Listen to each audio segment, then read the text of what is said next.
नमस्कार, मैं हूं निकिता और आप देख रहे हैं सत्यहिंदी.com। चलिए एक नजर डालते हैं अब तक की सुर्खियों पर। आज पीएम मोदी ने भोपाल के रानी कमलापति स्टेशन से नई दिल्ली रेलवे स्टेशन के लिए वंदे भारत एक्सप्रेस को हरी झंडी दिखाकर रवाना किया। इस मौके पर रेल मंत्री और मध्य प्रदेश के मुख्यमंत्री भी मौजूद थे। पीएम मोदी ने अपने संबोधन की शुरुआत में इंदौर में हुए हादसे में मारे गए लोगों के प्रति अपना दुख प्रकट किया। उन्होंने पीड़ित परिवारों के प्रति अपनी संवेदना भी व्यक्त की।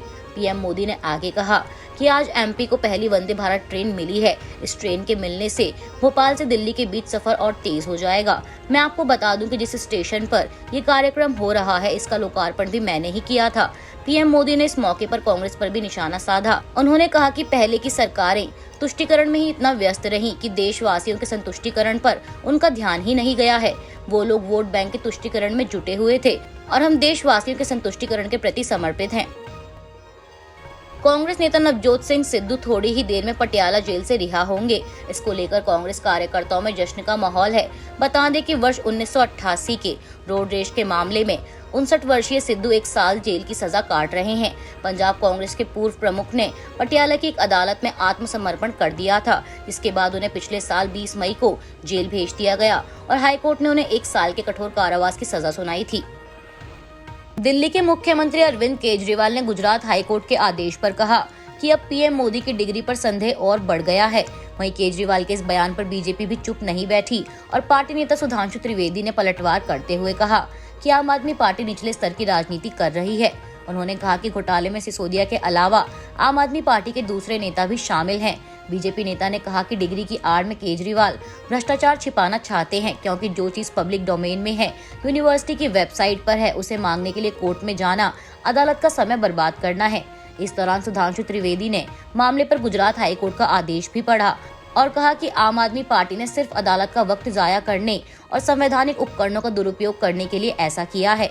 बीजेपी प्रवक्ता सुधांशु त्रिवेदी ने कहा कि आम आदमी पार्टी ने अद्भुत पॉलिसी दी थी, 1 बोतल के बदले 1 बोतल फ्री। दिल्ली में सबसे ज्यादा फ्री की रेवड़ी बेवड़ों को मिली थी, 1 पौवे के बदले 1 पौवा फ्री। त्रिवेदी ने कहा जब आदमी ज्यादा पी लेता है तो मानसिक संतुलन खो देता है। उन्होंने कहा कि ऐसा लगता है कि ऐसा ही कुछ अरविंद केजरीवाल के साथ हो गया है, वो पूरी तरह से विक्षिप्त हो गए हैं। सुधांशु त्रिवेदी ने कहा कि अरविंद केजरीवाल राजनीतिक दृष्टि से भ्रष्टतम और नैतिक दृष्टि से निम्नतम स्तर पर आ गए हैं। भाजपा प्रवक्ता इतने पर ही नहीं रुके। उन्होंने कहा कि ये बहुत चतुर और सयाने हैं, ये पढ़े हैं लेकिन लिखे नहीं हैं। वे किसी फाइल पर साइन नहीं करते, लिखते कुछ नहीं है, अपने पास कोई विभाग नहीं रखते। सत्येंद्र जैन से साइन करवाएंगे, मनीष सिसोदिया से साइन करवाएंगे, पर लिखेंगे नहीं, सिर्फ पढ़ेंगे। प्रधानमंत्री की डिग्री के बारे में याचिकाएं दायर करने के लिए दिल्ली सीएम केजरीवाल पर कोर्ट ने हाल ही में 25,000 रुपए का जुर्माना लगाया है, जिसके बाद अब दिल्ली सीएम ने एक प्रेस कॉन्फ्रेंस में फिर से पीएम की डिग्री के बारे में पूछा।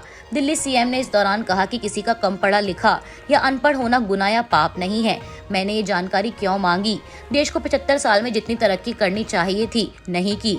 21वीं सदी के युवा तेजी से तरक्की करना चाहते हैं, ऐसे में देश के पीएम का पढ़ा लिखा होना जरूरी है। लेकिन पीएम के ऐसे बयान आते हैं जैसे नाली में गैस निकलती है, उससे चाय बन सकती है। आपको बता दें कि गुजरात हाई कोर्ट का कल ऑर्डर आया था कि लोग पीएम के एजुकेशनल क्वालिफिकेशन की जानकारी नहीं ले सकते। इससे देश स्तब्ध है। किसी का पढ़ा लिखा या अनपढ़ होना कोई गुनाह नहीं है। हमारे देश में गरीब हैं, लोग घर की स्थितियों के कारण नहीं पढ़ पाते। केजरीवाल बोले कि कनाडा में पीएम ने A+B को लेकर जो कहा वो सबने देखा। उन्होंने बच्चों से कहा कि क्लाइमेट चेंज कुछ नहीं है, जबकि यह हकीकत है। वहाँ बच्चे हंस रहे थे। ऐसे में संदेह होता है कि क्या प्रधानमंत्री पढ़े लिखे हैं? प्रधानमंत्री को एक ही दिन में सैकड़ों फैसले लेने होते हैं। अगर वे पढ़े नहीं होंगे तो अधिकारी उनसे कहीं भी दस्तखत करा लेंगे। जैसे नोटबंदी हुई, GST लागू हुआ, इनसे अर्थव्यवस्था का बेड़ा गर्क हुआ। कृषि कानून ऐसे ही लाए गए। पिछले कुछ साल में 60,000 स्कूल बंद कर दिए गए, यानी शिक्षा को तवज्जो नहीं दी जा रही है। अनपढ़ देश कैसे तरक्की करेगा? हाईकोर्ट के ऑर्डर ने प्रधानमंत्री की शिक्षा को लेकर और संशय बढ़ा दिया है। अगर डिग्री है और सही है तो दिखाई क्यों नहीं जा रही? कुछ समय पहले अमित शाह ने एक डिग्री दिखाई थी। यह हो सकता है कि अहंकार में नहीं दिखा रहे हों। जनता के मन में दूसरा सवाल यह है कि हो सकता है डिग्री फर्जी हो। अगर प्रधानमंत्री दिल्ली या गुजरात यूनिवर्सिटी से पढ़े हैं तो इन्हें तो सेलिब्रेट करना चाहिए। आज का सवाल यही है कि क्या 21वीं सदी के प्रधानमंत्री को पढ़ा लिखा नहीं होना चाहिए?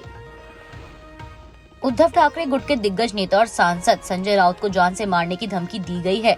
जानकारी के मुताबिक संजय राउत को ये धमकी मोबाइल फोन पर मैसेज के जरिए दी गई है। बताया जा रहा है कि उनको धमकी लॉरेंस बिश्नोई के नाम से दी गई। आपको बता दें कि संजय राउत ने खुद एनडीटीवी से फोन पर बात कर धमकी मिलने की बात की पुष्टि की है। इस दौरान उन्होंने कहा कि उन्होंने रात में ही मुंबई पुलिस को इस बारे में सूचित कर दिया। पुलिस ने मामले में एक शख्स को हिरासत में लिया है और उससे पूछताछ की जा रही है। बता दें, संजय राउत ने कहा कि मेरे फोन पर धमकी आई है और मैंने इस बारे में पुलिस को बता दिया, लेकिन ये सरकार गंभीर नहीं है। इसके पहले भी धमकी आई थी, लेकिन तब गृह मंत्री ने कहा कि ये तो स्टंट है। उन्होंने कहा कि विपक्ष की सुरक्षा को लेकर ये सरकार गंभीर नहीं है, लेकिन ठीक है, मुझे इससे फर्क नहीं पड़ता। यहाँ तक कि जब मेरी सुरक्षा हटाई गई, लेकिन मैंने कोई पत्र नहीं लिखा।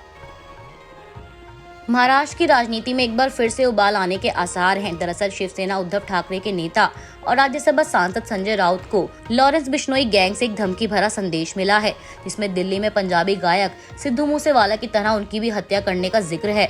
मैसेज में लिखा है, तू और सलमान है निशाने पर, दिल्ली में मिल AK-47 से उड़ा दूंगा। धमकी मिलने के बाद संजय राउत ने पुलिस में शिकायत दर्ज करा दी है। वहीं अब इस मामले को लेकर उप मुख्यमंत्री और गृह विभाग देख रहे देवेंद्र फडणवीस का बयान सामने आया है। देवेंद्र फडणवीस ने कहा कि प्राथमिक रिपोर्ट में यह बात सामने आई है कि उन्हें धमकी देने वाला व्यक्ति नशे में था। इस संदर्भ में पुलिस पूरी जांच कर रही है। कोई भी हो, धमकी देने वाले व्यक्ति पर महाराष्ट्र सरकार और पुलिस कार्रवाई करेगी। उन्होंने कहा कि कोई भी व्यक्ति किसी को धमकी देगा तो उस दौरान पुलिस और सरकार शांत नहीं बैठेगी। ऐसे व्यक्ति पर निश्चित तौर पर कार्रवाई होगी। देवेंद्र फडणवीस ने आगे कहा कि मुझे इस बात की कल्पना है कि मुझे गृह मंत्री बनने से बहुत लोगों को दिक्कत हुई है। बहुत से लोगों को मन में यह लगता है कि मैं गृह मंत्री नहीं रहूं तो अच्छा है। मैं लोगों को यह बताना चाहता हूं कि मैं गृह मंत्री रहूंगा। मुख्यमंत्री एकनाथ शिंदे ने मुझे गृह मंत्री का चार्ज दिया है, तो जो भी गलत काम करेगा उसे सजा दिए बिना मैं नहीं रहूंगा। उन्होंने कहा कि इससे पहले भी मैंने गृह मंत्री का 5 साल का कार्यकाल पूरा किया है। जो भी गलत कार्य करेगा उसे मैं छोड़ूंगा नहीं। मैंने पहले भी कहा था, आज भी कह रहा हूँ कि मैं किसी से घबराता नहीं हूँ।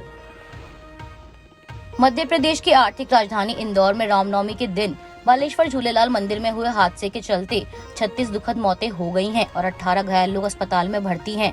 वहीं मध्य प्रदेश के पूर्व मुख्यमंत्री और कांग्रेस अध्यक्ष कमलनाथ आज पीड़ित परिवारों के परिजनों समेत घायलों से मिलने इंदौर पहुंचे। जिला प्रशासन द्वारा बावड़ी में फंसे लोगों के रेस्क्यू के लिए 12 घंटे बाद आर्मी को बुलाए जाने पर कमलनाथ ने कहा कि फौज 12 घंटे बाद पहुंची, कोई प्रबंध नहीं, और इंदौर को हम स्मार्ट सिटी कहते हैं, यह बड़े शर्म की बात है। पूर्व मुख्यमंत्री कमलनाथ ने कहा कि अगर हमारी सरकार आएगी तो हम रैपिड रेस्क्यू फोर्स बनाएंगे। हर जिले, हर बड़े नगर में रैपिड रेस्क्यू फोर्स होनी चाहिए जो 15 मिनट के अंदर घटना स्थल पर पहुंच जाए। इसके साथ ही कमलनाथ ने इस घटना को अवैध निर्माण का परिणाम बताते हुए शिवराज सिंह चौहान सरकार से कहा कि 7 दिन में जो लोगों ने मांग की है अवैध निर्माण की, उसे तोड़ा जाए। अगर अवैध निर्माण 7 दिन के अंदर नहीं तोड़ा गया तो हम कोर्ट जाएंगे और PIL दाखिल करेंगे। उन्होंने कहा कि इस हादसे के अपराधियों को दंडित किया जाए और इस अवैध निर्माण को तोड़ा जाए। यह हादसा अवैध निर्माण का ही परिणाम है। कमलनाथ ने शिवराज सिंह चौहान पर निशाना साधते हुए कहा कि पीड़ितों के परिजन कह रहे थे कि शिवराज सिंह चौहान ने हमारी बात तक नहीं सुनी। शिवराज सिंह चौहान सिर्फ इवेंट का सोचते हैं, मीडिया के सामने आए तो 2 शब्द बोलते हैं और मामला खत्म। मुआवजे देकर सोचते हैं कि सब कुछ साफ हो जाएगा। IPL 2023 के आज दूसरे मुकाबले में कोलकाता नाइट राइडर्स और किंग्स 11 पंजाब आमने सामने हैं। KKR ने टॉस जीतकर पंजाब को पहले बल्लेबाजी का न्योता दिया, जिसके बाद पंजाब ने 5 विकेट खोकर 191 रन बनाए और KKR को 192 रनों का लक्ष्य दिया। वहीं अब जवाब में KKR ने 9 ओवरों में 3 विकेट खोकर 75 रन बना लिए हैं। अभी के लिए बस इतना ही। बाकी की खबरों के लिए जुड़े रहिए सत्यहिंदी.com के साथ।